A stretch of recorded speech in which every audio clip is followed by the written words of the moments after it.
मुख्य चुनाव आयुक्त और चुनाव आयुक्त की नियुक्ति के लिए बनाए गए कानून को चुनौती देने वाली याचिका पर सुप्रीम कोर्ट ने सुनवाई के लिए सहमति दे दी है, लेकिन कानून पर रोक लगाने से इनकार कर दिया है, जिसे मोदी सरकार की बड़ी जीत मानी जा रही है। चुनाव आयुक्तों और मुख्य चुनाव आयुक्त की नियुक्ति के लिए बनाए गए पैनल में चीफ जस्टिस को नहीं रखा गया है।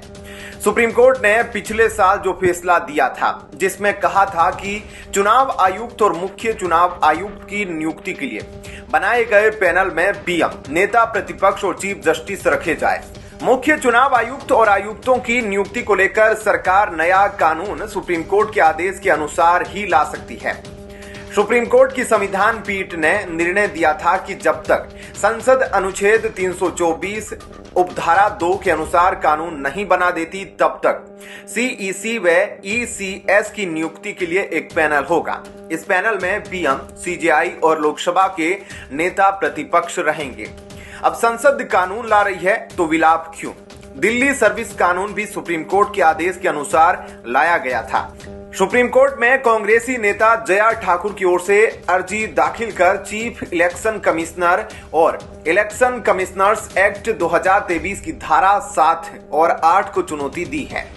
सुप्रीम कोर्ट ने शुक्रवार को सुनवाई के दौरान केंद्र सरकार और चुनाव आयोग को नोटिस जारी किया है, लेकिन इस एक्ट पर तुरंत स्टे से मना कर दिया। सुप्रीम कोर्ट के जस्टिस संजीव खन्ना की अगुवाई वाली बेंच के सामने यह मामला शुक्रवार को सुनवाई के लिए आया। इससे कानून की संवैधानिक वैधता पर याचिका में सवाल उठाया गया है। कानून को पिछले महीने राष्ट्रपति ने मंजूरी दी थी। कानून के तहत चुनाव आयुक्तों और चीफ इलेक्शन कमिश्नर की नियुक्ति के लिए जो कमेटी होगी, उसमें चीफ जस्टिस को नहीं रखा गया है, जिस कारण यह मामला सुप्रीम कोर्ट के सामने आया है। मध्य प्रदेश महिला कांग्रेस कमेटी की जया ठाकुर ने सुप्रीम कोर्ट में अर्जी दाखिल कर नए कानून को चुनौती दी है। कहा है कि सिलेक्शन पैनल में चीफ जस्टिस को नहीं रखा गया है और इस तरह से यह कानून अनुच्छेद 14, 21 और 50 व 324 का उल्लंघन करता है। साथ ही कहा कि फ्री और फेयर चुनाव के सिद्धांत का भी यह कानून उल्लंघन करता है। याचिका में कहा गया है कि सुप्रीम कोर्ट ने अनूप बर्नवाल केस में जो फैसला दिया था, उसमें चीफ जस्टिस को पैनल में रखने को कहा था। याचिका में कहा गया कि कानून बनाए जाने तक सुप्रीम कोर्ट ने पैनल में चीफ जस्टिस को रखने का जो आदेश दिया था, वह स्वतंत्र और पक्षपात रहित सिस्टम के लिए था।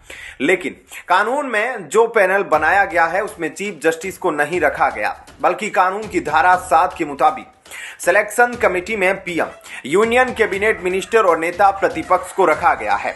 ऐसे में क्या कहना है आपका इस खबर पर? कमेंट सेक्शन में जरूर बताएं। जय हिंद, जय भारत।